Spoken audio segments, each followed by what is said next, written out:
যে আমাকে নিজের হাতে মেরে দিয়েছিল। কে তুমি?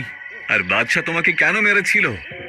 বাদশাহ হেমচন্দ আমাকে ভালোবাসতো, কিন্তু ও যখন জানতে পারলো যে আমি একজন মহিলা নই, আমি একজন হিজড়ে, তখন ও আমাকে নিজের মহলে সকলের সামনে আমার গলা কেটে দেয়। আমার কোনো দোষ ছিল না, ভালোবেসেছিল ও, আর শাস্তি আমি পেলাম, আর সেটাও আমি হিজড়ে ছিলাম বলে শুধুমাত্র। তুমি কি চাও?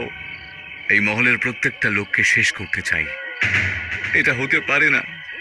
আমার বন্ধুর শরীরটাকে ছেড়ে দাও আর চলে যাও এখান থেকে। তোমার বন্ধুদেরকে আমি বেছে নিইনি, ওরাই আমাকে বেছে নিয়েছে। আমার কবরটাকে খুঁড়ে তুমি অন্য কোনো পথ বলো, যাতে কেউ মারাও যাবে না, আর তুমি আমাদেরকে ছেড়ে এখান থেকে যেতে পারবে। হিজড়ে জাতির লোকজনকে তোমাকে দান দিতে হবে। মহল দান করার কথা শুনে কুসুমের রাগ হয়ে গেল। তোমরা রাস্তায় ঘোড়া কিন্নারদেরও এখন মহল চাই? কখনো পাবে না। পাবেই তো, কিন্তু সবার মৃত্যুর পরে। মেহবুব খুব ভয়ঙ্কর আন্দাজে হাসলো। চুপ করো।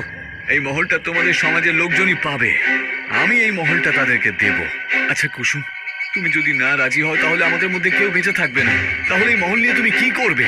কুসুমে মেনে যাওয়ার পর মেহতাবের শরীরে একটা ঝটকা এলো। আমি কিন্নর সমাজের লোকদের ডেকে আনছি। স্বপ্না কিন্নারদের ডাকার জন্য চলে গেল। এখানে কুসুম হাসতে শুরু করলো।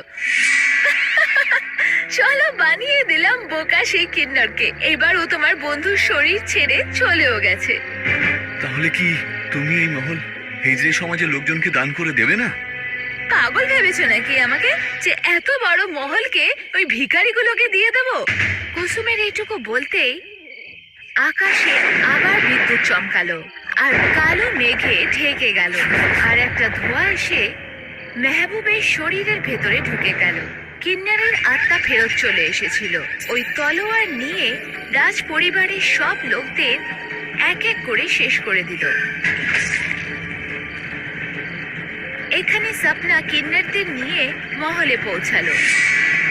আজ থেকে মহলটা আপনাদের, আপনারা এখানে আরাম করে থাকতে পারেন। সব কিন্নরেরা মিলে মেহতাবের মাথায় হাত রাখলো, যাতে ওর শরীর থেকে সে কিন্নরের আত্মা বেরিয়ে গেল আর ওর জ্ঞান ফিরে পেল। এবার যাওয়া যাক। দেখে তো নিয়েছো মহল ভেতর থেকে কিরকম হয়। তিনজন বন্ধু মহল থেকে বেরিয়ে গেল।